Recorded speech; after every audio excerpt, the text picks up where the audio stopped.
আম আসসালামু আলাইকুম। যারা আমাকে দেখছেন বা শুনছেন সবাইকে শুভেচ্ছা। আ রিসেন্টলি আমরা কয়েকটা ই-ভিসা অ্যাপ্লিকেশন করেছি। আপনারা সবাই জানেন যারা ইমিগ্রেন্ট তাদের জন্য ইউকে হোম অফিস একটা নতুন আপডেট নিয়ে আসছে। তো এই ব্যাপারে আপনারা অলরেডি সবাই অবগত আছেন। তো আসলে আমার ব্যাপারটা তা না। ব্যাপারটা আমরা অন্য একটা প্রসঙ্গে আলোচনা করব।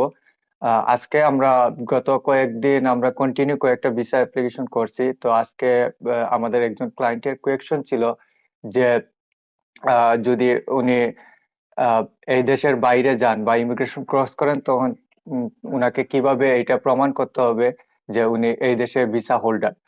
তো আ আ এটা নিয়ে কোনো জটিলতা সৃষ্টি হতে পারে কিনা ইমিগ্রেশনে। তো সেক্ষেত্রে দেখা গেছে ধরেন আপনি এই দেশের বাইরে গেলেন বা আ এনি কান্ট্রি বিশ্বের যেকোনো দেশে আপনি ট্রাভেল করলেন। তো অনেক ক্ষেত্রে আপনি ওই দেশের নেটওয়ার্ক কানেক্ট নাও পেতে পারেন বা ধরেন এটা আপনার রোবোটিক সিস্টেমে যেহেতু পরিচালিত হয়, তো সেক্ষেত্রে আপনি যখন লগইন হচ্ছেন আবার কোনো জটিলতা যদি দেখা দেয় ইমিগ্রেশনে তাৎক্ষণিক আপনি কি করবেন? তো সেক্ষেত্রে আপনাকে ১ম এ কোথাও যাওয়ার আগে আপনি আপনার ই-ভিসার অ্যাকাউন্টে লগইন করবেন এবং আপনার আ শেয়ার কোডটা আপনি কাইন্ডলি বের করবেন। তখন ওইটা প্রিন্ট আউট করে একটা কাগজ সাথে নিয়ে নিবেন।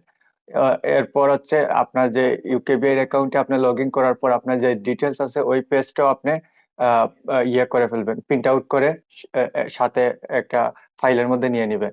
তো ইউকে তে ঢুকার সময় আপনার এত কিছু প্রমাণ করতে হবে না। শুধু ওই শেয়ার কোডটা মানে রাইট টু ওয়ার্ক এইটা প্রমাণ এই কাগজটাই আপনার প্রমাণ হিসাবে সাথে রাখলে আপনার ডেট অফ বার্থ মারলে তারা ইমিগ্রেশন এটা চেক করে ফেলতে পারবে।